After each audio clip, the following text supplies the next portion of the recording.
Hey YouTube, thank you so much for watching The Perspective. Subscribe, like, and comment on this video for more content. So the Recall Gavin Newsom effort is officially underway. And with that being said, California is going through something that anyone who's watching politics should be locked in on. We could potentially end up with the best governor in the United States as a result of this potential recall of Gavin Newsom. From my perspective, we could end up with someone who respects both cultural and social freedoms, which oftentimes Democrats tend to align with my views more so there. And we could end up with someone who respects economic freedom, which oftentimes Republicans end up with my perspective of. Now, both the Democrats and the Republicans overall suck when it comes to foreign policy to me, but we don't really have to worry about foreign policy when we're talking about a governor coming into office. What we have to do is look at who's running. And one of the people who are getting a ton of media attention, and to me, it's just the media being super dumb. Like the media is supposed to be the watchdog.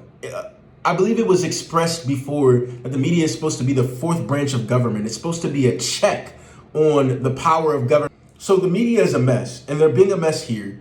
They're covering Caitlyn Jenner. And I was actually pretty excited when I heard that Caitlyn Jenner was running. It would be incredible, an amazing sign of progress if a transgender person was able to get elected as a governor. That would be incredible and a milestone. But what has to be taken into consideration is the policy. It can't just be, we're putting you up here because you're transgender or whatever have you. It has to be based on sound policy. Now, Caitlyn Jenner first released her ad in her bid for governor. She put up a website, and the website that she put up did not have policy.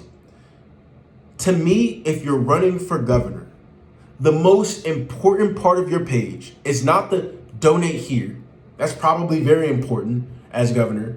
It's not the about me section, even though that's very important because we want to know what your history and your record is.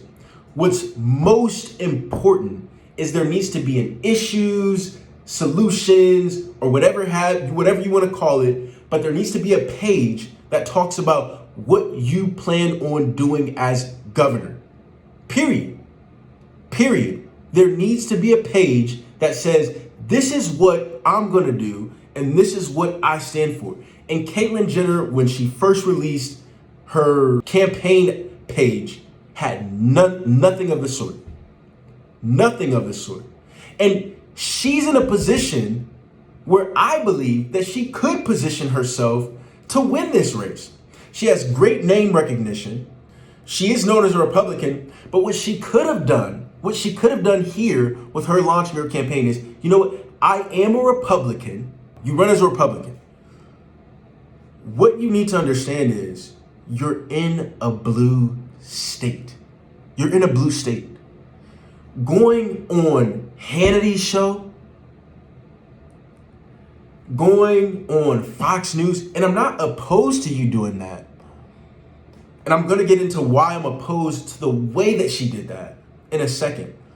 But going on these shows and then simping for Republicans and simping for Donald Trump, what in your mind makes you think that a California voter who votes overwhelmingly blue is going to even consider you? Now, you are a transgender woman, and a lot of Democrats value that diversity, which is why you could have positioned yourself to potentially get elected, to come with some policies and say, this is what I stand for. Now, this is why I think that she could have been elected, but I think that she's going to blow it now. She could have been elected because, first, she's a transgender woman, so she has this diverse perspective, which I think is a great thing, but Democrats really, really value that. She also framed herself as fiscally conservative and socially liberal. That's perfect and all, but I question, first of all, if whether that's completely true. She seems more, at least from her interview, fiscally conservative and maybe socially moderate. or center right on social issues, where she does advocate for trans rights. It's great for California, but she said in an interview that she was, being like fishy about gay marriage, and like, you're in California, and I don't think that that is a proper position in California. Okay. With that being said, she finally puts up her issues, and she probably got a ton of backlash and ended up doing this. And it's just super vague. It's pretty much deregulate the economy, cut taxes. It's pretty much what it is. And it's like, okay, I agree with you there. Yeah, deregulate the economy and cut taxes. But can we get a little bit more specific? Because what it starts to look like is you don't know what you're doing. And that is dangerous for someone planning to be governor of California, of the largest economy in the United States, the state with arguably the most problems, significant problems in the United States. And it looks like you don't really know. So she goes on Sean Hannity's show, and Sean Hannity begins to ask her questions that come completely from the right wing, that come completely from like the Midwest, like freaking rural Ohio and like rural Michigan and rural Pennsylvania, like asking her questions like, well, do you believe that we need a wall? First of all, why is it so important to a governor of what is the position on the wall?